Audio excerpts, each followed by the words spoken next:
आणि मी ज्यावेळेस बाहेर पडायचा प्रयत्न केला, गाडी माझी स्टार्ट केली, निघालो, त्यावेळेस त्यांनी सांगितलं की तुमच्या अंतर्गत एक गुन्हा दाखल झालेला आहे, तुम्हाला अटक करावी लागणार आहे.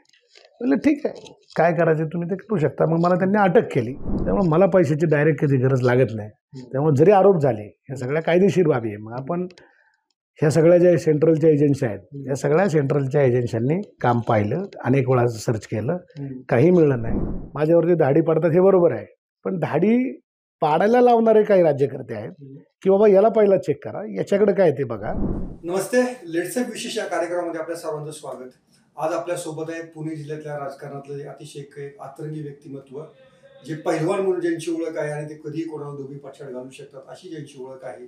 अनेक नेत्यांचे मित्र, तसेच अनेक नेत्यांच्या हिटलिस्टवर पण असणारं असं एक व्यक्तिमत्व आत्ताच तुरुंगातून सुटून आलेले आहेत. आणि त्यांच्या भोवती अनेक विषयांचं नेहमीच एक असे बोलले असतं की हे काय करतील, कसे करतील, कोणामुळे ते तुरुंगात गेले, कशामुळे गेले, काय त्यांचा गुन्हा होता, हे आपण त्यांच्याकडे सगळं जाणून घेणार आहोत.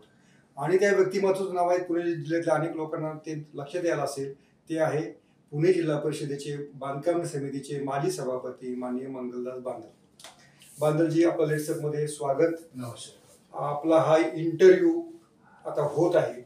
तुम्ही जवळपास 16 महिने येरवडा तुरुंगामध्ये होता. तर काय नक्की कारण होतं की तुम्हाला जेलची हवा खावी लागली आणि तुम्हाला कायद्याच्या कचाट्यामध्ये अडकावं लागलं?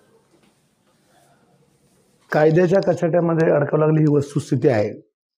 ज्यावेळेस मला 16-17 महिन्यापूर्वी अटक झाली, त्यावेळेस माझ्यावरती एक साधा गुन्हा होता. माझी संपत्ती मी एकाच्या मित्राच्या नावावर केलेली होती आणि नावावर केल्याच्या नंतर त्यांचं असं म्हणणं होतं की इथं तुम्ही ज्यावेळेस पुन्हा पेपर करत होता त्यावेळेस डुप्लिकेट माणूस तुम्ही उभा केला.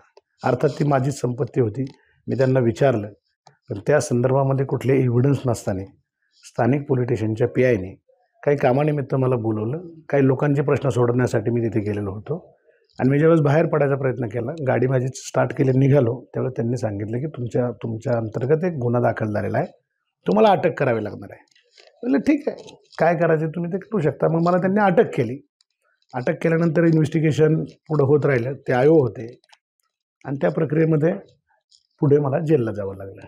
पण अनेकांचं म्हणणं असं होतं की तुमची अनेकदा बेनामी संपत्ती आहे, तुमच्याकडे पॅन कार्ड सुद्धा साधं नव्हतं, तुमचे व्यवहार संशयास्पद आहे, अशी चर्चा वारंवार होतच असते. तर हे काय नक्की गौर बंद? आता याच्यामध्ये काय आहे की हा जो आरोप केला जातो ना, तर 2016 सालीच माझ्यावरती रेड झाली. त्याच्यामध्ये इन्कम टॅक्सची झाली, त्याच्यामध्ये बेनामी संपत्तीची झाली आणि त्याच्यामध्ये ईडीच्या काही चौकशा झाल्या. पण कुठेही कायदेशीर बाबीमध्ये कुठलाही पुरावा किंवा जी लोक बोलतात, म्हणजे जे माझे वेल विशर आहेत की जे खूप माझ्यावर प्रेम करतात, त्यांचाच हा विषय आहे. तर कुठल्याही प्रकारच्या कायद्याच्या याच्यामध्ये त्यांना सापडलं नाही. अर्थात माझ्याकडे पॅन कार्ड नाही म्हणजे मी व्यवहार करू शकत नाही. कुठल्याही बँकेची खाते आपण सगळ्यांना ट्रान्सफरड असतात, पब्लिक प्रॉपर्टी असते, कोणी कोणाचे पैसे पाहू शकतात. कधीही माझ्या अकाउंटला मोठ्या रकमा आल्या नाहीत. छोट्या रकमा असतील, 1,00,000, 2,00,000, 50,000, 25,000. आणि माझं एकत्रित कुटुंब आहे, त्याच्यामुळे माझ्या कुटुंबामध्ये माझे भाऊ, बाकीचे फॅमिली हे माझं खूप चांगलं संगोपन करतात. त्यामुळे मला पैशाची डायरेक्ट कधी गरज लागत नाही. त्यामुळे जरी आरोप झाले, ह्या सगळ्या कायदेशीर बाबी आहे. मग आपण ह्या सगळ्या ज्या सेंट्रलच्या एजन्सी आहेत, या सगळ्या सेंट्रलच्या एजन्सींनी काम पाहिलं, अनेक वेळा सर्च केलं, काही मिळलं नाही. आपण पाहतो आज हसन मुश्रीफ साहेबांच्या घरी माणसं गेल्याच्या नंतर आज आपण तिथं कोल्हापूरमध्ये पाहतो की सगळी मंडळी जमाव करून जात आहेत, आंदोलनं करतायत. ह्या ज्या गोष्टी आहे, कायद्याला जर आपण मानत असू तर कायद्याच्या पद्धतीने ज्यावेळेस कायद्याच्या चाकोरीत तुम्ही जाणार आहात तर कायद्यावर तुमचा विश्वास असला पाहिजे. माणसं मी पण गोळा करू शकत होतो, लोकप्रतिनिधी म्हणून माझ्याकडे बी खूप मोठा समाज आहे, पण मी ते न करता ज्या गव्हर्नमेंटच्या सेंट्रल गव्हर्नमेंटच्या एजन्सी आहे त्याला सामोरं जायला काहीच हरकत नाही. तर तालुक्यामध्ये तुम्हीच असे एकमेव होते की ज्यांच्यावर सातत्याने छापे पडतायत, धाडी पडतायत, तुमची तपासणी होते आहे, म्हणजे कुठेतरी संशयाचं सगळं वातावरण आहे. ही वस्तुस्थिती आहे. माझ्यावरती धाडी पडतात हे बरोबर आहे, पण धाडी पाडायला लावणारे काही राज्यकर्ते आहेत की बाबा याला पहिला चेक करा, याच्याकडे काय ते बघा. आणि मी शेतकऱ्याचा मुलगा आहे.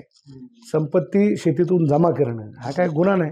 माझ्या आईवडिलांच्या सगळ्या जागा रोडला होत्या, रोडच्या जागेमधून उत्पन्न होतं.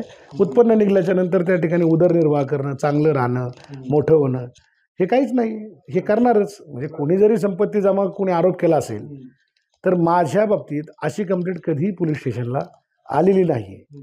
त्याच्यामुळं समाज चांगला बोलतोय, पण काही 4-2 जे आमचे काही हितचिंतक असतील ते जे बोलत आहेत त्याला कायदेशीर बाबू 16लाच त्या ठिकाणी माझ्यावरती छापे पडले. बरं. कुठे साहेब त्याच्यामध्ये साधारण 6 ते 7 दिवस ती सगळी लोक होती, सगळे माझ्या भावांची इथं माझ्या इथं.